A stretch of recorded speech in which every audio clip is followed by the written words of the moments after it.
So I have some co-authors, and this was kind of right in the middle of the pandemic. And so we've been hearing from lots of our friends and and scholars and just family members about the mental health struggles that people were facing. And some of them kind of more serious than others, right? And we really we knew from just kind of anecdotally talking to people, they care about their jobs, they love their work, they want to perform well, yet they also have maybe this mental illness that they can't always control. They can't control when the symptoms come out, or how they manifest. And some things they can control, but they don't have complete 100% control of it. So they were struggling to find, like, how do I be a good employee, hold down a job, yet manage this side of my personal life that seems to come and go at whim, right? So, what do we need? What do we need? What would we like to have from an organization to support us? And some people were comfortable with the idea of, being able to talk to their boss or talk to coworkers about it, and others, really did not want to. Um, it's still stigmatized in many situations, and they felt like this wasn't a safe place to be able to confess that. So, so how do you manage this, right? This tension. And so that's kind of what started our foray into thinking about, maybe we could interview people who are struggling with this and find out, for those that have successfully managed to balance work and these symptoms, what have they done?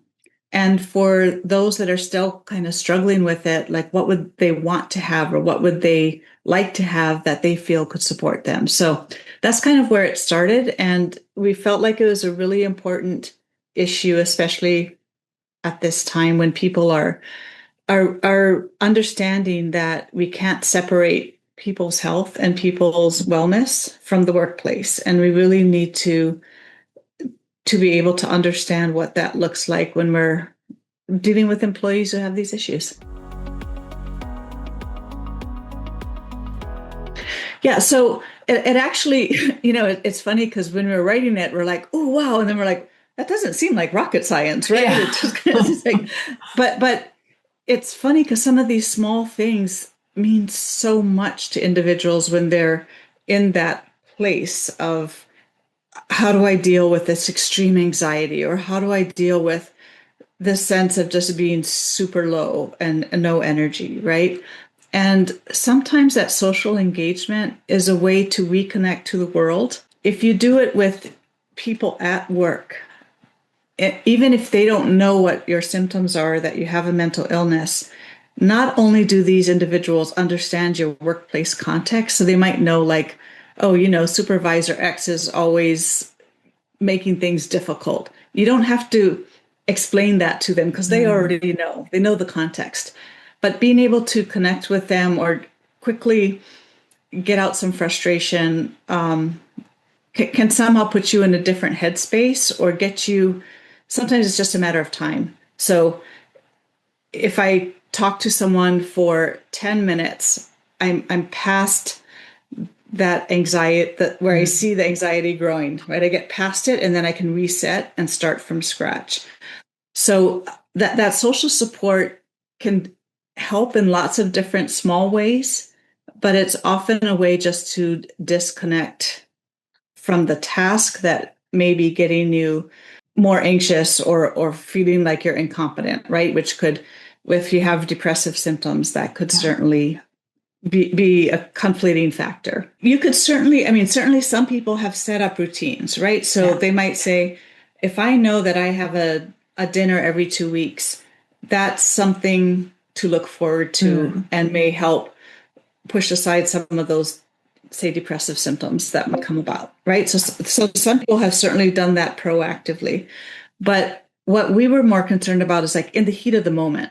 So I'm talking to a customer on a phone, and all of a sudden I start to get anxiety, right? And like, I know myself, like, okay, this is going to start blowing up into something really big, and then I'm going to be useless. But if I can nip it in the bud And maybe one way to do that is to reach out and say, hey, can we take a quick 5 minute break or 10-minute break? So mainly what we're talking about with social support is kind of the in the moment needs Yeah. for when you're seeing that the symptoms are coming on, right? Yeah. Where and the disengagement the same way, like I cannot focus on this task right now. Or this place is giving me a sense of anxiety, like all of the craziness in it. I need to step away from it to be able to reset. And so you're disengaging from some aspects of work, even as you're engaging with Yeah. the work coworkers. It Okay. was it depending on who people felt comfortable with, right? There were some cases where individuals had told their supervisors or managers or something about the situation they felt comfortable enough to disclose. And so in those instances, sometimes those supervisors and managers did say, hey, if you ever are feeling this, consider me a safe space, right? And so in those cases, they would reach out, but not in a, you're my supervisor, I need to talk to you way, but in a social support, kind of colleague kind of way. Leaders and organizations often think, oh gosh, we don't want to go into this minefield because, what if we do something wrong? We're not trained to do this. And in reality, most of the people we spoke with are not interested in organizations or managers kind of fixing them or kind of helping them with their symptoms, right? Like they have other resources for that, or they're looking for other resources for that. What they feel they need is just some understanding and some ability to have flexibility and autonomy and some of the things that they're doing because again, like we said, we don't know when the symptoms are coming on.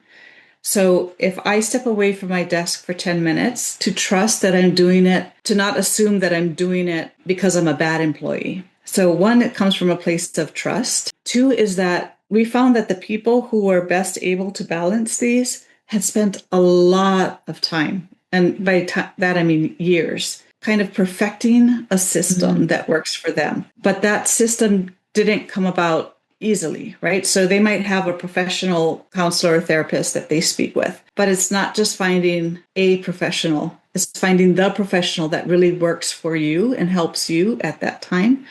And in order to find that person, you might have to talk to 20 or 30 others to find the right one. And you can't always do that after hours, right? So again, it's kind of the in between those symptoms, people are working really hard to figure out what works and what doesn't work for them. So I think for managers and leaders to just have some grace and realize that people Yeah. are most often doing this because they're trying to become better workers given their individual symptoms, and not because they're trying to game a system.